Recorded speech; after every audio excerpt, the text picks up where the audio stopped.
खूप रुग्ण माझ्याकडे येतात आणि सांगतात की डॉक्टर साहेब आमचं गोळ्यांवर व्यवस्थित चाललेलं होतं, परंतु आता इन्शुलिन सुरू झालं आहे, म्हणजे आता सगळं संपलं. परंतु हा एक मोठा गैरसमज आहे, लक्षात घ्या की इन्शुलिन जर सुरू झालं तर ही काही एक शिक्षा नाही आहे.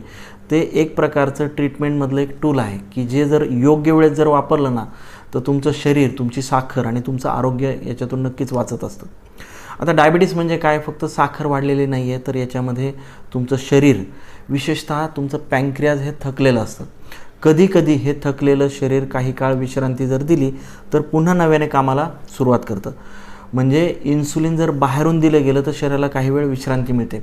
जसं समजा जर कुठं आपल्याला फ्रॅक्चर झालं तर आपण त्याला प्लास्टर घालतो, त्याच पद्धतीने डायबिटीजच्या एखाद्या टप्प्यावर जर इन्शुलिन दिलं गेलं तर हे एक शरीराला थेरापेटिक रेस्ट देणारं एक नक्कीच टूल असू शकतं.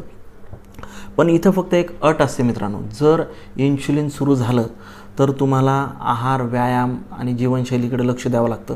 जर हे लक्ष नाही दिलं तर ही मात्र एक मोठी चूक तुमची होऊ शकते. पण जर आहारामध्ये, तुमच्या जीवनशैलीमध्ये जर बदल केले योग्य, तर योग्य मार्गदर्शनाने तुम्हाला इन्शुलिन बंदसुद्धा करता येतं, असं अनेकांनी आतापर्यंत सिद्ध केलं आहे. मी अशा अनेक लोकांना पाहिले, अनेक रुग्णांना पाहिले की ज्यांना 30, 40, 50 युनिट इन्शुलिन चालू होतं, परंतु आता ते विदाऊट मेडिसिन व्यवस्थित त्यांचं आयुष्य जगत आहेत. शुगरसुद्धा नॉर्मल आहे.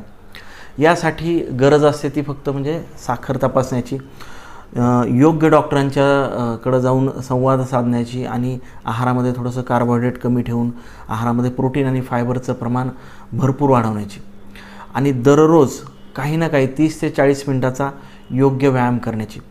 थोडक्यात काय आहे तर इन्शुलिन एखाद्याला दिलं गेलं म्हणजे सगळं संपलं असं नाही आहे. उलट ती एक नव्याने सुरुवातसुद्धा असू शकते जर तुम्ही त्याला संधी दिलीत तर. धन्यवाद.